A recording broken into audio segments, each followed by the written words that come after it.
Assalamualaikum warahmatullahi wabarakatuh.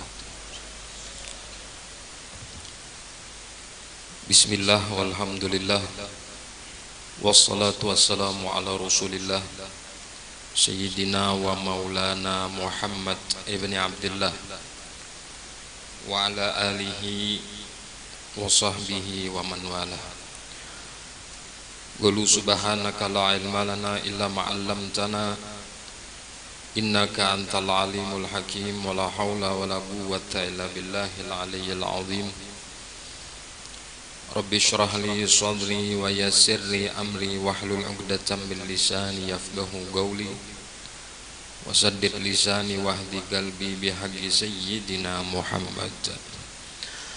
Usturakum ya ahlal darak wa ya ahlal batin wa ya ahlan naubah wa ya ahlan nur. Nawaina ta'allum wa ta'lim wa tadhakkur wa tadhkir wa naf'a wal intifa' wal ifadata wal istifadah wal hatha la tamassuk bi kitabillah wa sunnati rasulih wa du'a ilal huda wa dhalalata 'alal khair wa ibtigha wajhillah maradatihi wa qurbihi wa thabihi subhanahu wa ta'ala, amma ba'd. Sama-sama kita muliakan dan kita hormati seluruh para habaib, para dewan guru, para alim ulama, istimewanya kepada sahibul majlis Kanda Kiai Haji Abdul Karim ata'anallah bituli hayatih. Semoga Allah sehat dan afiatkan beliau, mudahkan segala urusan beliau, dan Allah anugerahkan kepada beliau istiqamah sehingga kita selalu dapat manfaat dan keberkahan daripada ilmu-ilmu beliau, amin ya rabbal alamin. Dan begitu pula akhina Ustadz Arif, begitu pula para habaib akhina Habib Abdurrahman bin Muhammad Al-Habsyi, Habib Ali bin Abdullah bin Abdullah Segaf, Habib Alwi bin Abdurrahman Al-Baiti, dan seluruh para hadirin hadirat rahimakumullah. Pada kesempatan ini sebenarnya Al-Fagir ulun pribadi menghaturkan terlebih dahulu permohonan maaf dan ampun, karena sebenarnya ulun kada pantas menyampaikan di sini, terlebih ini majelis kita dan kami punya guru. Namun karena ini adalah perintah, maka dengan serba keterbatasan dan serba kekurangan kami menyambut perintah itu dengan prinsip sam'an wa ta'atan. Semoga itu menjadi perbendaharaan bagi kami dan menjadi sebab keberkahan ilmu-ilmu yang kami tuntut kepada beliau, amin ya rabbal alamin. Para hadirin rahimakumullah, kita berada di bulan Rajab sebagaimana disebutkan di dalam Al-Qur'an, termasuk daripada Ashhurul Hurum atau bulan-bulan haram. Firman Allah Ta'ala dalam Al-Quran, Inna iddatash syuhuri indallahi 12 syahran fi kitabillah Yawma khalaqas samawati wal arda minha arba'atun hurum. Sesungguhnya jumlah bilangan bulan di sisi Allah, di dalam ketetapan Allah ketika Allah menciptakan langit dan bumi, ada 12 bulan. Minha arba'atun hurum, dari 12 itu ada 4 yang disebut Ashhurul Hurum atau bulan-bulan haram. Kenapa disebut bulan haram? Karena di bulan itu Allah menetapkan kemuliaan pada bulan tersebut. Dan di masa orang-orang Arab terdahulu, bahkan kaum jahiliyah, di bulan-bulan itu tidak terjadi peperangan. Maka di antara bulan haram itu ada bulan yang saat ini kita berada di dalamnya. Bulan haram itu adalah Dzulqa'dah, Dzulhijjah, Muharram, dan Rajab. Dan di bulan Rajab ini pula menurut masyhurnya ulama terjadi peristiwa Isra dan Mi'raj. Meskipun ada beberapa pendapat yang mengatakan bahwa Isra dan Mi'raj itu tidak dalam satu waktu. Ada sebagian pendapat demikian.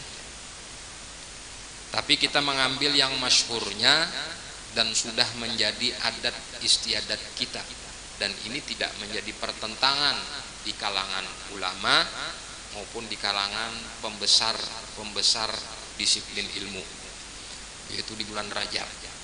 Di situ terjadi Isra dan Mi'raj Nabi.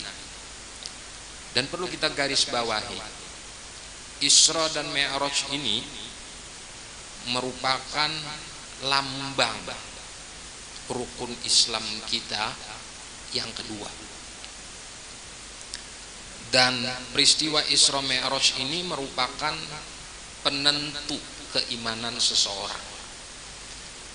Bila kita kada percaya lon Isra Mi'raj, maka iman kita patut diragukan. Oleh karena itulah di dalam peristiwa Isra maupun di dalam peristiwa Mi'raj, di situ ditekankan oleh Allah bahwa terjadinya peristiwa itu pure atau murni campur tangan Allah Ta'ala. Meskipun di situ ada terlibat beberapa makhluk, di antaranya malaikat Jibril beserta malaikat yang lain, buruk, dan beberapa tempat yang menjadi saksi persinggahan baginda Nabi. Tapi perjalanan spiritual Isra dan Mi'raj itu merupakan undangan resmi dan skenario yang murni dari Allah Subhanahu wa Ta'ala. Sehingga di situ sebagian ulama menyebutkan perjalanan Isra dan Mi'raj Nabi itu tidak panjang. Al-Habib Utsman, Mufti Batavia, menyebutkan tidak kurang daripada 3 jam. Itu termaktub di dalam kitab Az-Zahrul Basim fi Atwari Abil Qasim.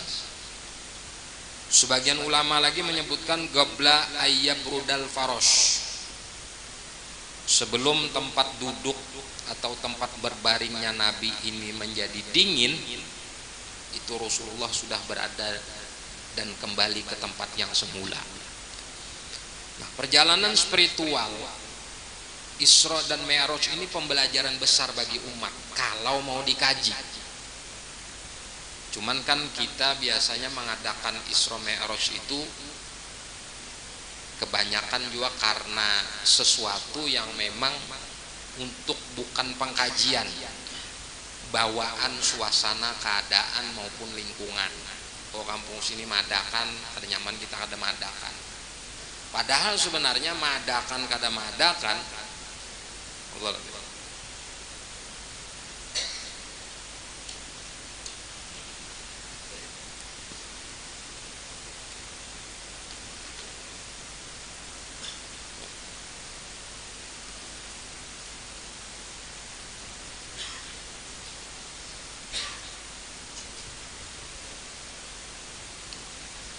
Ulun teruskan.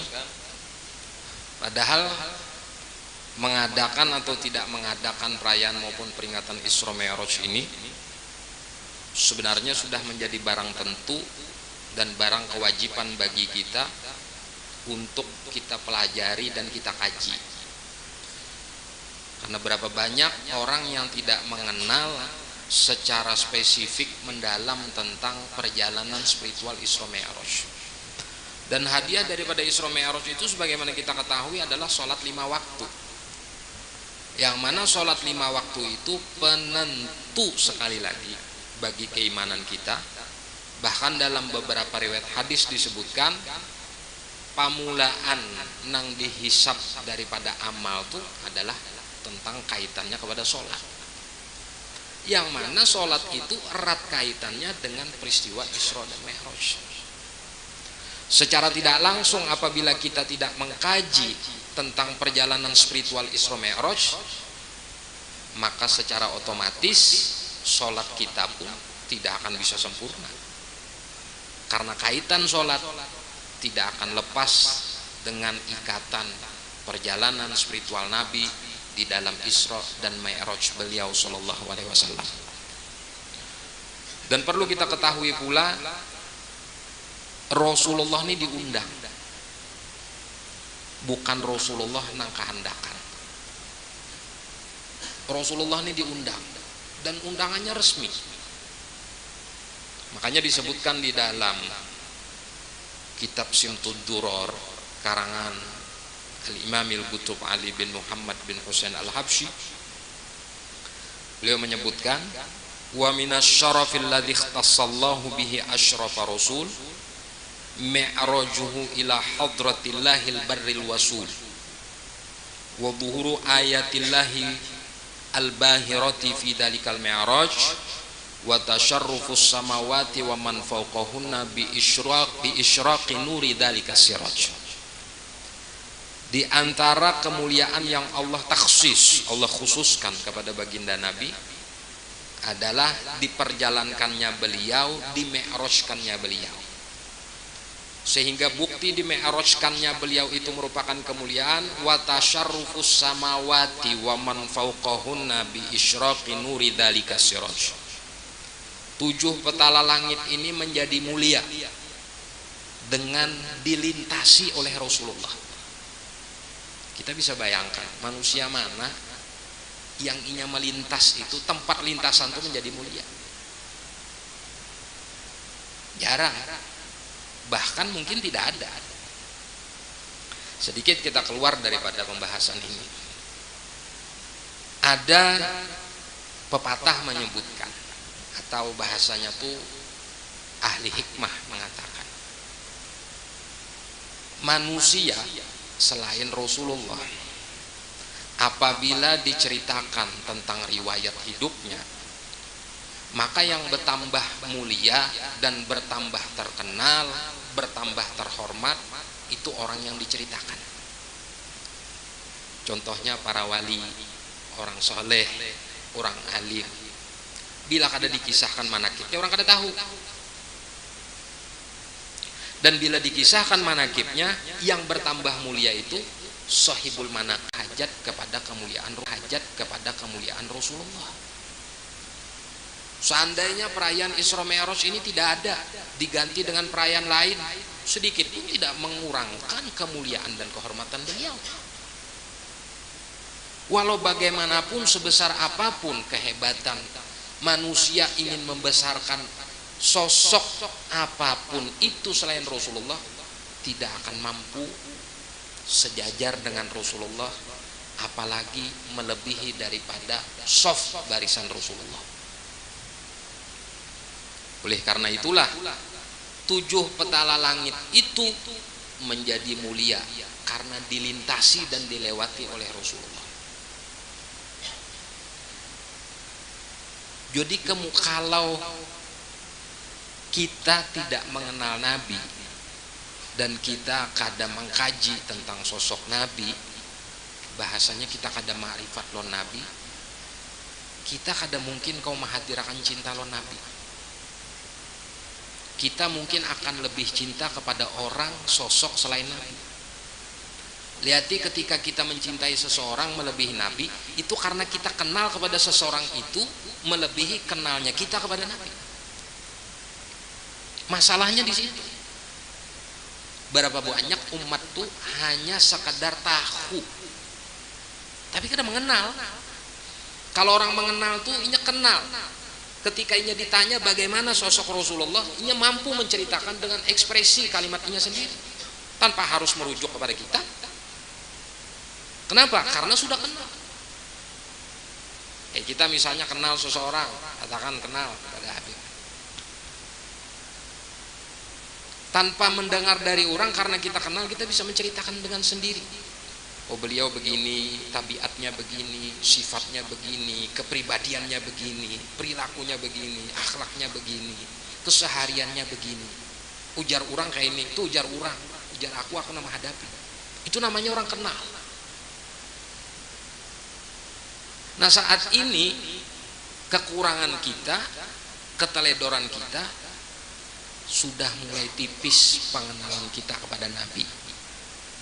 Kalau pengenalan kita kepada selain Nabi itu banyak saja, tapi pengenalan kepada Nabi ini sudah mulai menipis, kurang. Jangan kita menganggap bila kita kenal lawan si A atau si B, atau orang alim ini atau orang soleh ini atau orang wali ini menghantarkan kita kenal kepada Nabi, karena kau harus dikaji juga itu. Ta'lam falaisal mar'u yuladu aliman, kata Nabi. Belajar, tidak ada manusia itu langsung alim. Sebagaimana konteks ketika kita mengenal seorang alim, lalu karena keberkahannya kita mengenal Nabi, tidak bisa kecuali kita mengaji dengan orang alim itu. Bagaimana wa ma akhrajal amlaku min qalbihi ada walakinnahum zaduhu tuhran ala tuhri. Malaikat itu bukan menghilangkan kotoran dari Nabi, tapi justru malaikat itu menambahkan kesucian di dalam jiwa Nabi, yang mana sebelumnya jiwa Nabi itu sudah terlebih dahulu suci. Ini menurut Habib Ali. Menurut ulama mutaakhirin yang diwakili oleh As-Sayyid Muhammad bin Alawi Al-Maliki di dalam kitabnya Al-Insanul Kamil, beliau menyebutkan yang dikeluarkan daripada jiwa Nabi atau dibersihkan dari jiwa Nabi itu namanya hadzus syaitan, hadz atau nasib, bahagian daripada syaitan. Kenapa? Karena Rasulullah ini diutus menjadi rahmat bagi semesta. Syaitan masuk bagian daripada semesta alam, iblis masuk bagian daripada semesta alam, jin kafir masuk bagian daripada semesta alam. Sehingga bagian itu apabila tidak disisihkan, mereka akan mendapatkan keberkahan cipratan daripada diutusnya Nabi. Dan pada akhirnya iblis dan syaitan tidak diazab, mendapatkan cipratan daripada rahmat diutusnya Nabi. Maka karena itu hadzus syaitan, bahagian daripada syaitan harus dihilangkan, agar syaitan tidak mendapatkan keberkahan diutusnya baginda Nabi SAW. Ini menurut pendapat yang diwakili oleh Syekh Muhammad bin Alawi Al-Maliki. Dan dari cerita Rasulullah dioperasi ini dalil qat'i, dalil yang mutlak menunjukkan bahwa Rasulullah itu maksum. Rasulullah itu maksum. Di antara ayat yang menunjukkan kemaksuman Rasulullah, wallahu ya'simuka minan nas, salah satunya. Kemudian ayat yang menunjukkan innama yuridullah liyudhiba ankum rijsa ahlal bait wa yutahhirakum tathira, itu ayat yang sharih yang menunjukkan kemaksuman Rasulullah. Dan dari cerita ini pun menunjukkan bahwa Rasulullah itu maksum, bersih daripada segala dosa maupun perilaku atau perbuatan kepribadian yang tidak senonoh, sallallahu alaihi wasallam. Sehingga ketika perjalanan Rasulullah ketika sudah dioperasi tersebut, disitulah menunjukkan kesempurnaan Rasulullah pantas dan layak menghadap hadrat Allah Subhanahu wa ta'ala. Para ulama menyebutkan terjadinya operasi itu 4 kali. Di waktu umur 4 tahun, di waktu umur 10 tahun, di waktu umur 40 tahun ketika beliau dilantik menjadi seorang nabi dan rasul, dan ketika berumur 51 tahun menjelang keberangkatan di Isra dan Mi'rajkan Allah Subhanahu wa ta'ala. Artinya yang kita ceritakan, siapapun yang mengisahkan Rasulullah, sehebat apapun yang mengisahkan Rasulullah, dikumpulkan seluruh dunia nih, mulai zaman Nabi Adam sampai hari kiamat, itu hanya 1% aja, hanya 1% aja daripada keistimewaan Rasulullah, seperti samudra nang kada bertepi. Lalu diistilahkan seperti apa 1% seperti samudra nang kada betepi?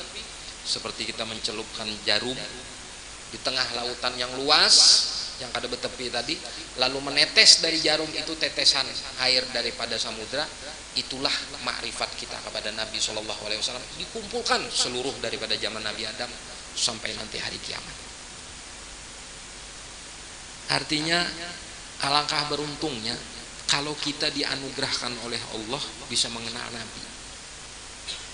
Lebih beruntung lagi kalau kita ini diberi Allah Ta'ala walaupun setetes rasa cinta kepada Nabi. Kalau sahabat hidup di zaman Nabi, lalu ia mengenal Nabi, timbul rasa cintanya, mungkin itu wajar. Kita orang yang hidup di zaman ini kada melihat lawan Nabi, kada berhadapan langsung lawan Nabi, kada bersentuhan langsung dengan Nabi, lalu kita bisa menimbulkan rasa cinta tadi karena anugerah daripada Allah. Ini merupakan keistimewaan besar.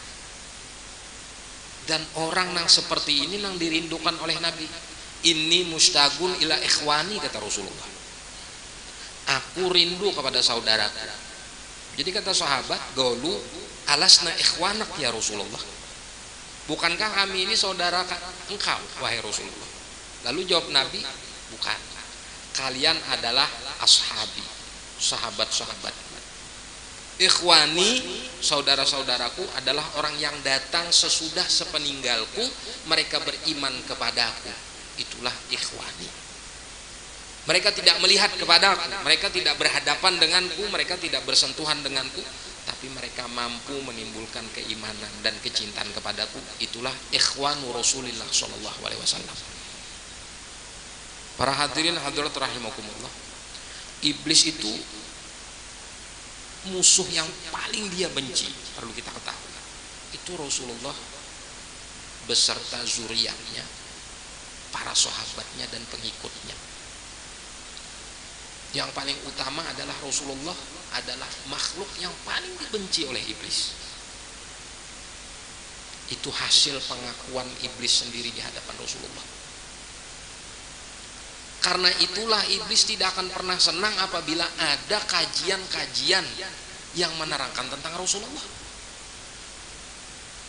Maka iblis akan memalingkan kajian itu dengan kajian-kajian yang serupa, seimbang, samun, samar, seakan-akan itu benar padahal itu batil. Karena iblis tidak akan pernah senang apabila orang menceritakan tentang Rasulullah. Kenapa? Sebab satu benih saja tumbuh rasa rindu dan cinta kita kepada Rasulullah, itu sudah menjamin kita selamat daripada sentuhan api neraka. Jadi mana mungkin iblis hendak dan ketujuh bila ada orang mengisahkan tentang Rasulullah. Makanya bila orang mengisahkan tentang Rasulullah di majelis itu diguring akan iblis. Lalu bangunan aja tenang guring. Tapi bila berkisah nang lucu, ada nang guring.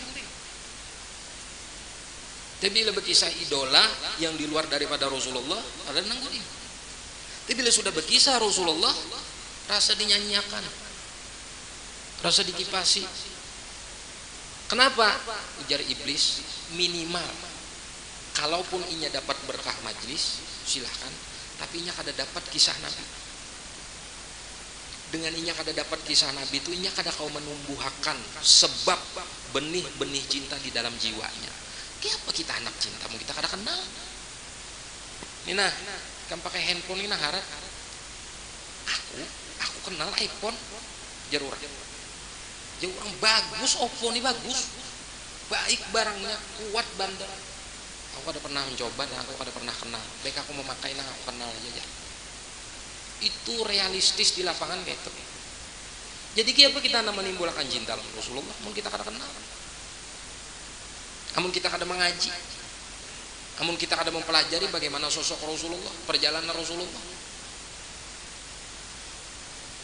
Dan kita hanya mengaji sebulan setahun sekali aja, bulan Maulid.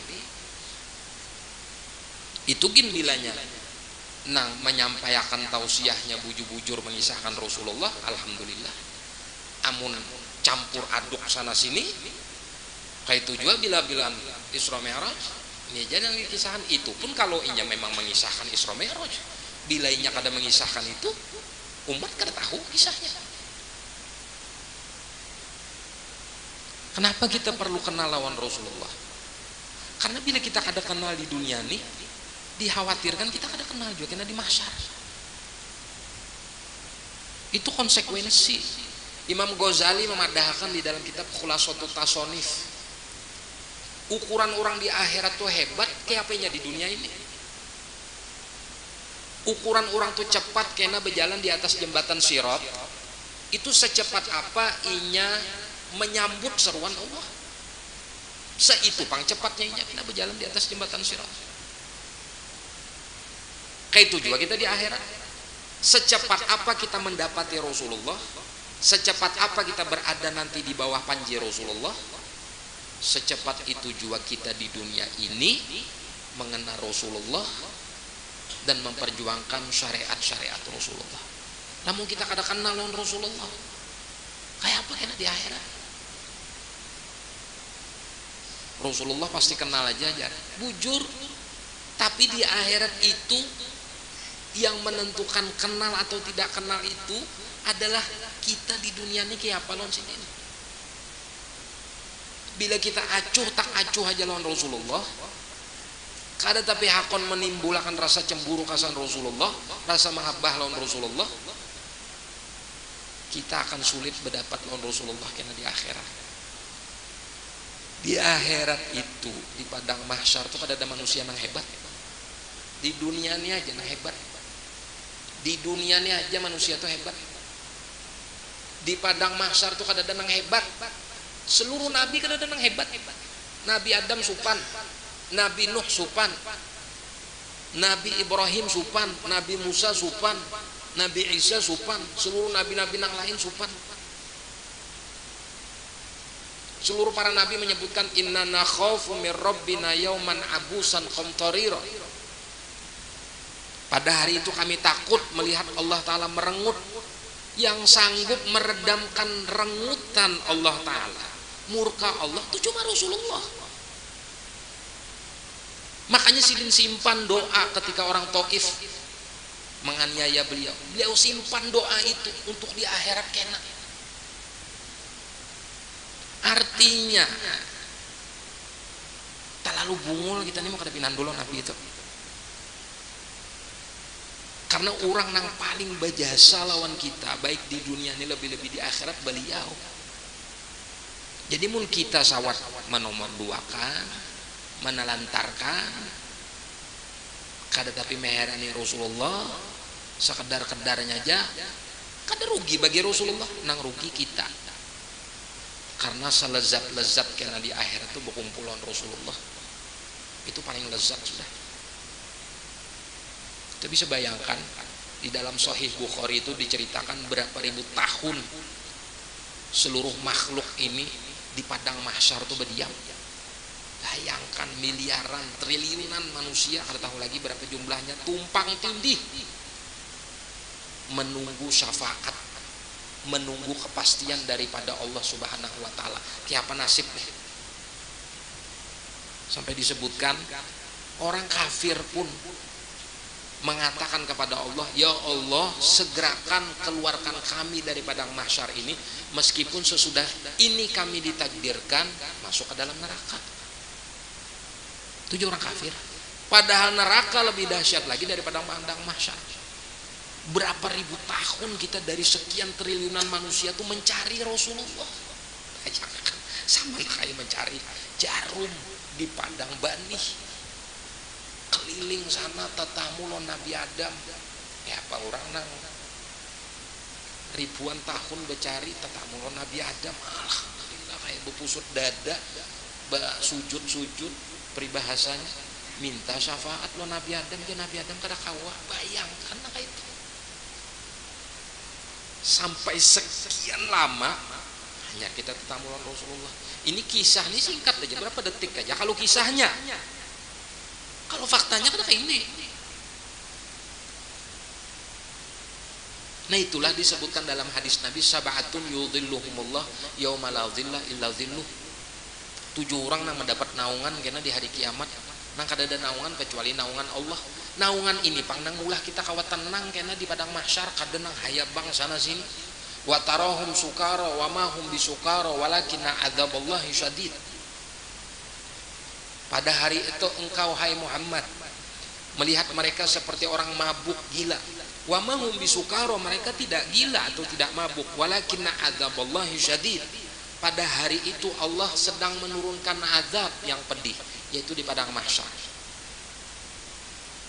Bisa bayangkan pas tetamu Rasulullah hanyar di situ, analaha analaha analaha. Kada ada dulu syafaat Nabi nang lain kada ada. Ulama nomor sekian, syuhada makin lagi di bawah, belum lagi itu kaina bilanya sudah gemboknya ini dibukakan Nabi, hanyar nabi-nabi yang lain kaum bersyafaat. Habis itu hanyar ulama, habis itu hanyar syuhada, itu pun sesudah Nabi. Ini supaya kita tahu. Jadi para hadirin hadirat rahimakumullah, nah ulun sampaikan ini penting. Ini etikat kita di akhir zaman. Karena sekali lagi iblis tidak akan pernah ridho kepada umat Nabi ini apabila mereka mengenal dengan sungguh-sungguh sosok baginda Nabi itu. Ingat kada seorang badui mempertanyakan kepada Nabi, ya Rasulullah, mata sa'ah, wahai Rasulullah, kapan terjadi hari kiamat? Rasulullah tidak menjawab kapan terjadinya hari kiamat, tapi Rasulullah justru sebaliknya memberikan jawaban yang mengandung pendidikan. Ma'adattalah, apa yang kau persiapkan untuk hari kiamat itu? Terus orang Arabi tadi menjawab, aku tidak mempersiapkan apapun melainkan kecintaan kepada Allah dan kecintaan kepada engkau. Maka keluarlah hadis, anta ma'aman ahbabta, engkau beserta orang yang engkau cintai. Kalimat ini mudah, simpel. Setiap bulan Maulid paling rancak kita mendengar kalimat ini. Jujur kada? Tapi realisasinya mana? Kalau orang tuh cinta, nang dicinta itu dihina, maulah kada sarik. Kita cinta lawan bini kita, lalu ada orang menghina bini kita, bini kamu tuh kayak ini. Kalau kita cinta pasti kita sarik. Bila kita kada sarik, berdiam aja, patut diragukan cinta kita. Seperti itu pula lah Rasulullah. Yang kedua, orang nang cinta itu pasti cemburu kepada orang yang dicintainya apabila orang yang dicintainya ini tidak dinomorsatukan. Ini cemburu. Dan yang ketiga, ini yang paling final. Orang yang sesungguhnya mencintai itu, dia tidak akan hitung-hitungan untuk pengorbanan terhadap orang yang dicintai. Itu ciri orang yang cinta. Jangan bebadah, yang penting kita cinta. Sholawat, itu bukti cinta kita. Bujur aja, sholawatnya diganjar. Tapi yang kita garis bawahi di sini cinta. Orang bersolawat bukan atas dasar cinta, biar 1000 kali, itu beda konteksnya dengan 1 kali sholawat yang dibangun atas dasar cinta sejati. Itu beda. Nah ini yang perlu kita tumbuhkan. Kita hendak kalau Nabi, kalau hendak dapat syafaat Nabi, kalau hendak berkumpul dengan Nabi, kalau kita hendak berkumpul Nabi, hendak syafaat Nabi, hendak dirangkul Nabi dan dipinandui Nabi, mulai wahini rubah konteks kehidupan kita nih. Ukur segala sesuatu itu dari Nabi. Makanya Sayyid Muhammad bin Alawi Al-Maliki itu apabila ditanya orang, beliau itu ditanya oleh para muhibbin atau murid-muridnya. Sesudah beliau menjawab pertanyaan itu, di akhir dari jawaban itu beliau katakan, hal yardo habibukal Mustafa sallallahu alaihi wasallam. Bahasanya misalnya apa hukumnya ini, lalu beliau menjawab ada yang berpendapat kayak ini, ada yang berpendapat lainnya. Lalu digarisbawahi ulang presiden, hal yardo habibukal Mustafa sallallahu alaihi wasallam. Bila ikam memilih ini, ikam bayangkan bila Rasulullah hidup, Rasulullah senang ada. Ini tuh aja nyaman aja nih tuh. Ini nah kita mengadakan sesuatu apapun, kita nih berpahala kada, bernilai kada di hadapan Allah. Itu nyaman aja. Bayangkan Rasulullah hidup, bila melihat tuh kira-kira Rasulullah senang kada. Bila kita yakin, seyakin-yakinnya bahwa Rasulullah senang, maka insya Allah itu diridhoi Allah. Karena tolak ukur Allah ridhonya Rasulullah. Bila Rasulullah ada ridho, Allah ada ridho. Kita duduk di majelis ini, lalu mengisahkan Nabi. Kita bayangkan Nabi itu ada. Amun Nabi itu ada saat ini. Lalu kita berkisah tentang Nabi ini, mengajarkan tentang keluhuran, nilai-nilai luhur kehidupan Nabi. Kira-kira Rasulullah itu senang kah? Senang kah? Senang Rasulullah. Nah, kita yakini bahwa majelis kita ini raudhatun min riyadil jinan namanya. Tapi bila kita berkisah, ini yang kita kisahkan. Kisah nang kada masuk. Bayangkan Rasulullah itu duduk. Waktu ketika mendengar tuh nah, senang kada Rasulullah? Pasti abang muhasidin. Ya berarti jangan dikisahkan dong. Itu orang kalau bujur-bujur cinta lawan Rasulullah. Ulun kada berkisah panjang lebar tentang perjalanan Isra Mi'raj karena guru kita insyaallah karena bisa aja mengisah-kisahkan kan di kitab Dardir atau sebagainya segala macam bisa aja. Cuman ulun menyampaikan nilai-nilai apa hikmah yang kita tarik dari itu, yang kita garis bawahi dari peristiwa perjalanan spiritual Nabi ini.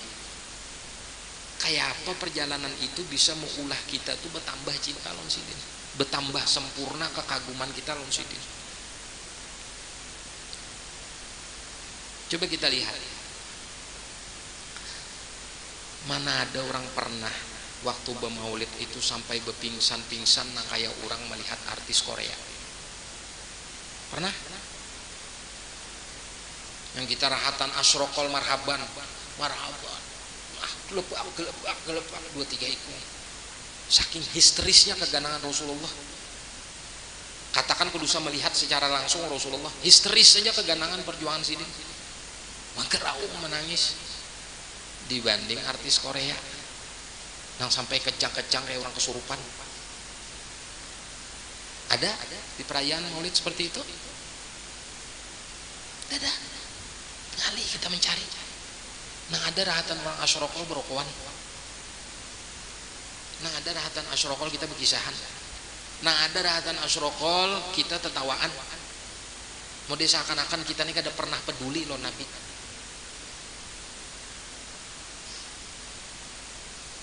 Tapi bila sudah artis, bila sudah pejabat, bila sudah idola kita, nang di luar daripada Nabi, umat menjaga benar adab kita. Behebat benar kita histeris. Kenapa kada lo Nabi seperti itu? Jawabannya cuma satu, karena kita kada kenal lon sidin. Kita kada kenal lon sidin. Kenapa kita kada kenal lon sidin? Karena kita kada pernah hadir di dalam majelis yang mengenalkan tentang sidin.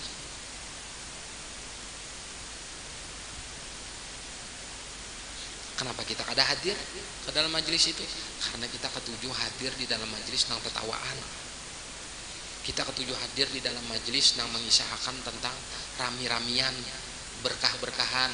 Yang penting berkah, yang penting berkah, yang penting berkah. Selesai sudah beribadah kada, belajar kada, yang penting berkah. Iya nang bungul-bunguran sampai meninggal. Itu. Makanya doktrin nang berkah-berkah ini di pondok pesantren paling dilarang. Walaupun pondok pesantrennya itu berkah. Karena apa? Karena orang-orang nang mondok tuh kena kada hendak belajar lagi. tahu urusan berkah ya. Belajar kada hendak, bangun tengah malam kada hendak, mutolahah ilmu kada hendak, menghafal kada hendak. Yang penting berkah. Apalagi bila ada jaminan siapa nang mondok di sini walaupun setumat, bila kada alim kena keluar sugih. Tapi kada dikisahkan syaratnya. Jadi guring makan aja orang nih. Keluar dasar bungol bumuran. Sugih kada, alim maka kada juga. Nah, doktrin-doktrin seperti ini hilangkan. Karena berkah itu kata ulama al-barokatu fil harokah. Al-barokatu fil harokah. Keberkahan itu letaknya sejauh mana perjuangan kita. Kita mengaji Rasulullah, mempelajari tentang sosok Rasulullah, menimbulkan rasa cinta di dalam hati kita kepada Rasulullah, sehingga di situ kita berjuang, beribadah seperti musyahadah kepada Rasulullah. Hanyar di situ berkah itu ada. Amun tanpa ada gerakan, tanpa ada upaya, tanpa ada ikhtiar, jangan berharap keberkahan itu ada. Orang becari nafkah dulu, cari nafkah nang halal, titik paluh nang bujur-bujur, walaupun dapat sedikit, hanya Allah anugerahkan berkah. Kada datang berdiam aja berkah, datang di mana? Ini supaya kita tahu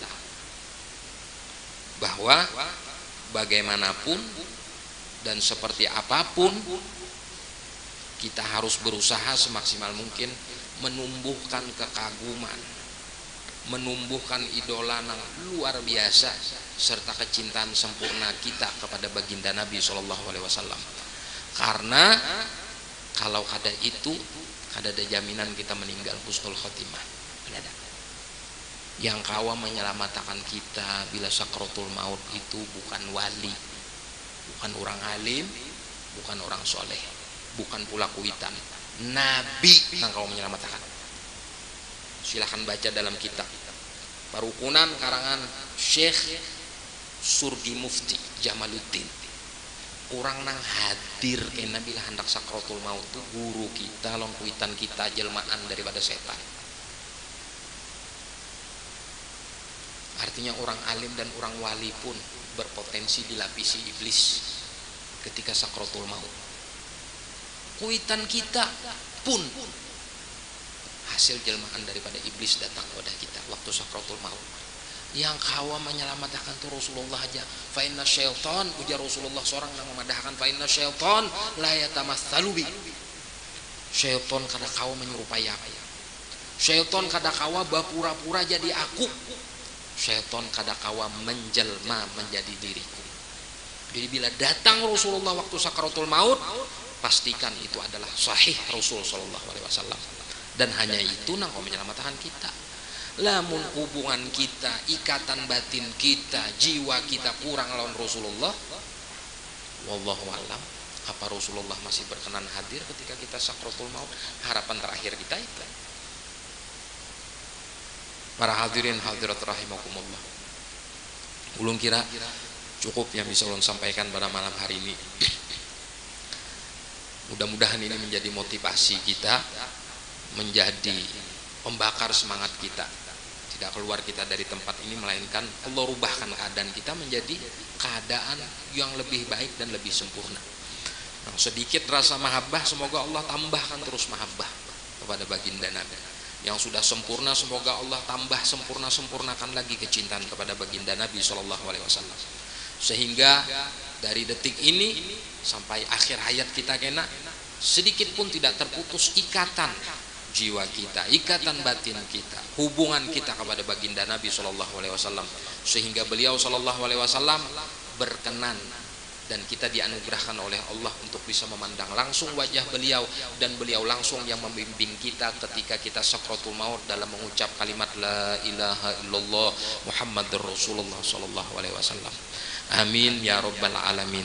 Para hadirin rahimakumullah, terima kasih banyak atas segala perhatian istimewa kepada Kanda Kiai Haji Abdul Karim sebagai sahibul majlis yang memberikan kesempatan kepada kami di sini untuk bisa bermuajahah, bersilaturahim, sekaligus ikut serta bertabarruk berlezat-lezat telinga kita, hati kita, pikiran kita mendengar cerita tentang Rasul Shallallahu Alaihi Wasallam. Semoga Allah sekali lagi memberikan anugerah kepada kita, hidayah, taufik dan istiqomah sampai akhir hayat kita dalam keadaan husnul khatimah. Dan mudah-mudahan pula perkumpulan kita pada malam hari ini menjadi sebab perkumpulan yang membuat senang dan ridho baginda Nabi Shallallahu Alaihi Wasallam. Dengan sebab senang dan ridhonya baginda Nabi ini menjadikan sebab turunnya rahmah, keberkahan. Allah angkatkan segala masalah kita, Allah sembuhkan segala penyakit kita zahir dan batin, Allah mudahkan segala urusan kita, Allah jadikan anak keturunan kita soleh dan solehah, seluruh istri kita menjadi salihat, seluruh suami-suami kita menjadi salihin. Dan mudah-mudahan senantiasa perjalanan kita dibimbingkan oleh Allah Subhanahu wa Ta'ala di atas jalan dan agama yang murni, yaitu agama dan jalan baginda Nabi Sallallahu Alaihi Wasallam. Dan kita berharap dengan kelapangan hati kita, dengan kesungguhan jiwa kita, Allah menganugerahkan kita husnul khatimah, mendapatkan keberkahan dan syafaat daripada baginda Nabi Sallallahu Alaihi Wasallam. Amin ya Rabbal Alamin. Mohon maaf pula atas segala kekurangan maupun kekhilafan maupun kesalahan dalam penyampaian. Hadanallah wa iyyakum ajmain. Assalamualaikum warahmatullahi wabarakatuh.